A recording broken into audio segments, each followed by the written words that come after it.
মধ্যপ্রাচ্যের সাম্প্রতিক উত্তেজনার প্রেক্ষাপটে ইরান ও যুক্তরাষ্ট্রের মধ্যে সম্ভাব্য আলোচনা ঘিরে প্রশ্ন উঠেছে, কোন পক্ষ আসলে এখন বেশি শক্ত অবস্থানে রয়েছে। এ নিয়ে বিস্তারিত এক বিশ্লেষণ উঠে এসেছে আল জাজিরায়। প্রকাশ্যে আপাতত উভয় পক্ষই কঠোর অবস্থান ধরে রেখেছে, কিন্তু ভেতরের চিত্র ঠিক এরকম নয়। সর্বোচ্চ নেতা আয়াতুল্লাহ আলী খামেনিকে হত্যার পর যুক্তরাষ্ট্রের কাছ থেকে কি ধরনের ছাড় আদায় করা হবে সে বিষয়ে ইরানের নেতৃত্বদের অবস্থান আরও কঠোর হয়েছে বলে মনে করছেন বিশ্লেষকরা। যুক্তরাষ্ট্র ইসরায়েলের দাবি, তাদের টানা হামলায় ইরানের সামরিক সক্ষমতা ব্যাপকভাবে ক্ষয়ে গেছে, কিন্তু ইরান দেখিয়েছে তারা চাইলে এখনও নির্ভুলভাবে হামলা চালাতে সক্ষম।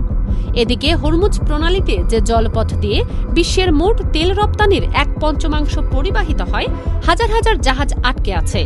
আর পুরো অঞ্চলে ইরান পাল্টা হামলায় চোখের বদলে চোখ নীতি গ্রহণ করেছে।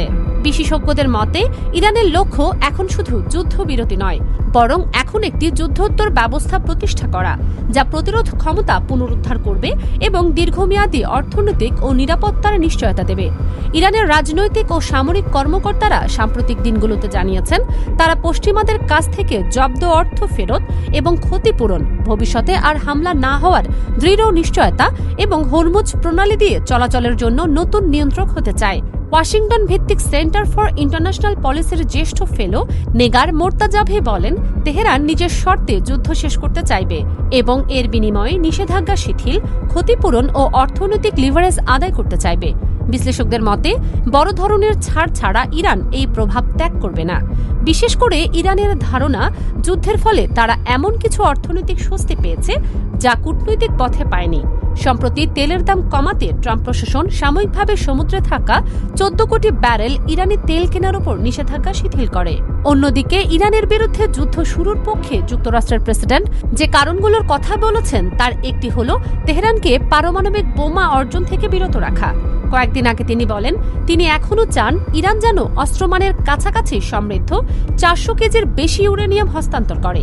যুক্তরাষ্ট্রের আরও চাওয়া, ইরান তাদের ব্যালিস্টিক ক্ষেপণাস্ত্র কর্মসূচি বন্ধ করুক এবং অঞ্চল জুড়ে সশস্ত্র গোষ্ঠীগুলোকে সমর্থন দেওয়া বন্ধ করুক।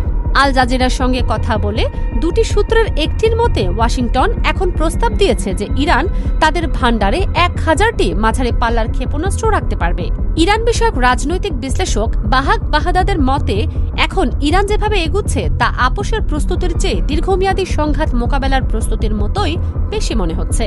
সংযুক্ত আরব আমিরাতের রাষ্ট্রবিজ্ঞানের অধ্যাপক আব্দুল খালেক আব্দুল্লাহ বলেন, উপসাগরীয় দেশগুলো এবং অন্যান্য আন্তর্জাতিক অংশীদারেরা কখনোই এমন পরিস্থিতি মেনে নেবে না যেখানে ইরান হরমুজ প্রণালীর নিয়ন্ত্রণ ধরে রাখে, কারণ এতে দীর্ঘমেয়াদে উপসাগরীয় জ্বালানির রপ্তানির উপর ইরানের প্রভাব প্রতিষ্ঠিত হবে। আর যেহেতু তেহরান প্রণালীর উপর তার প্রভাব ছাড়বে বলে মনে হয় না, তাই কূটনৈতিক সমাধানের সুযোগ খুবই কম। আব্দুল্লাহ বলেন, এটি পুনর্দখল করা আন্তর্জাতিক সম্প্রদায়ের দায়িত্ব এবং এর একটি পথে আছে, সামরিক পথ। বিশ্লেষকদের মতে বর্তমান পরিস্থিতিতে কূটনৈতিক সমাধানের সুযোগ খুবই সীমিত, কারণ উভয় পক্ষই নিজেদের কৌশলগত অবস্থান ছাড়তে রাজি নয়। তবে এত কিছুর পরও নিজের রাজনৈতিক ক্যারিয়ার ও দেশের অর্থনৈতিক চাপ সামাল দিতে ট্রাম্পই যুদ্ধের সমাপ্তি টানতে মরিয়া বলে অভিমত বিশ্লেষকদের। তার সাম্প্রতিক কথাবার্তা তারই লক্ষণ বলছেন তারা। ফারজানা মৌসুমী, নিউজ ডেস্ক, দুতিয়াল।